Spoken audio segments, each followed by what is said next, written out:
Welcome back, Indigo Moon here. What was your introduction into your family dynamics? Were you plotted against before even coming into the earth plane? While you were in your mother's womb, were there people plotting against what you would be, who you would become, or if you would become the golden child? There's always a child in the family who would be considered the golden child. That is the child that would be the person who was most capable of obtaining the goal of changing the family lineage. There's always someone who's going to say, oh, that person's going to amount to nothing. And they see you as nothing but a pea in the pod. But even the pea in the pod has a purpose. You see, from the smallest to the largest of responsibility begins with one person or another. And it's usually the person that they've casted out. It's usually the person who no one thought would amount to anything. This is why, if you look at certain movies, they say, let's say these destructive movies that would come like The Godfather. When they go to execute the oldest, the parents, then they go ahead and they execute the child. You say, why would they take an innocent child? He would do nothing. It's what he might do is why they are trying to conquer that child. And it's a shame that in a society where you would say everyone is so civilized, people see material gain as more important. They value that more than life. You see, God created this life just as he created this earth. And if you look at the earth with all that's going on, how a contractor could be paid, could pay people to be able to still build when they know that that ground is still not capable to hold so much. They say the ground is sinking. And they say, well, you know what? If it's going to sink, it's going to sink anyway, right? So here's the money. And they authorize that building to be built on that ground, that foundation. You see, somewhere in time, things changed, where people started seeing money as a value over everything. And they've forgotten what it's really like to live in nature, to be able to gain the love and compassion of others. You have children who grow up in the same foundation, or should I say the same society, and they see people fighting all the time, so they want to be the best fighter, so they can be the bully of the bunch. Then you have another environment where the children are growing up peacefully, but then it becomes so expensive that the parents have to separate and they have to move into other areas that maybe they would not have ordinarily chosen, but they have no choice but to choose it because their money situation. So they move into the ruins of that neighborhood, what we mostly call the ghetto of that neighborhood. Those children have to grow up totally different than what their circumstances should have been.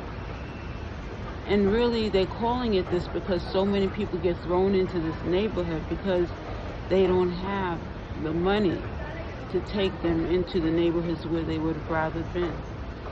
Now, notice that I had to break that down in two different ways. I need to make sure that you're hearing me. I need to make sure that it's clear, because everyone who listens might not hear or understand. We have ears to listen, we have eyes to see, and we have a mouth to taste. But what is the taste that's going on in our society right now?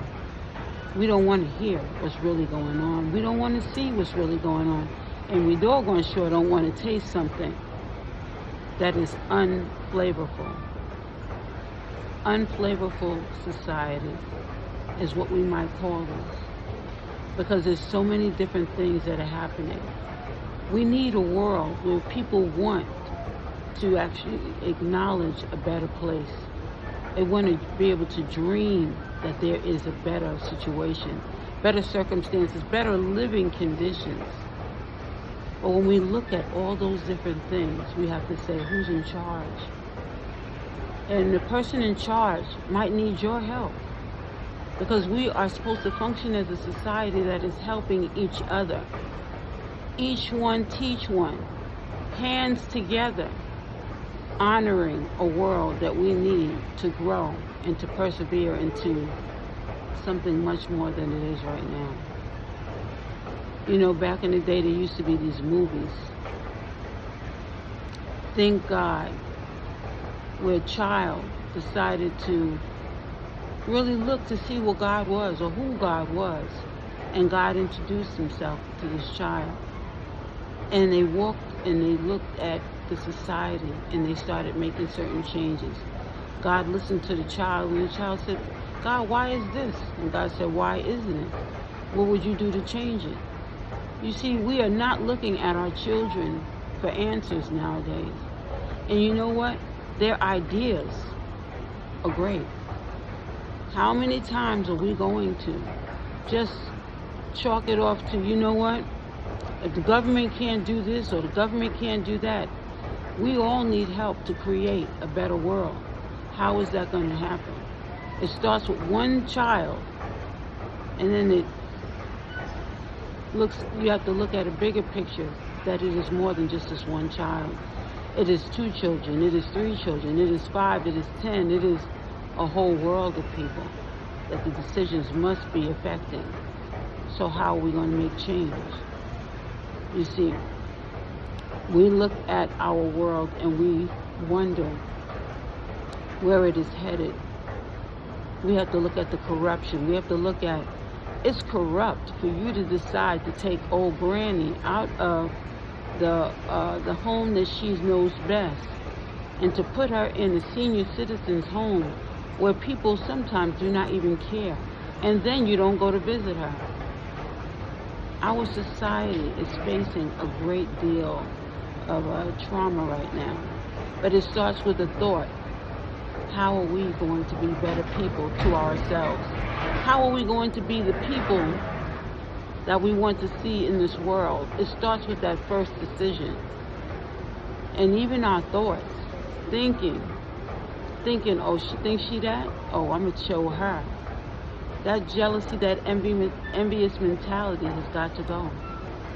There's a woman who says she's going to go on a fast, a water fast, a juice fast right now, to lose weight. But that's not even the biggest problem that she's facing. The bigger problem is, what did you do to your own relative? Or the person you perceived as a relative? Or the person they introduced you as your sister? A man who is a blankaholic, and we both know what that is, and we're not talking alcohol here, who decides that he wants something so badly but can't find anyone right now, so he takes a dog and abuses the dog. Actually, he abuses his dog. The dog dies while giving birth to pups, or you would think it would have been a pup. It would have been a half pup, half you know what. This is something that you would never think would happen. But these things are happening because our society, what kind of television are we really feeding? We need more wholesome shows for our children to watch, because the more corruption they see and perceive, the more corruption they will show and develop into as they grow. We need to really make change. These changes are going to have to start with you, with me, with us.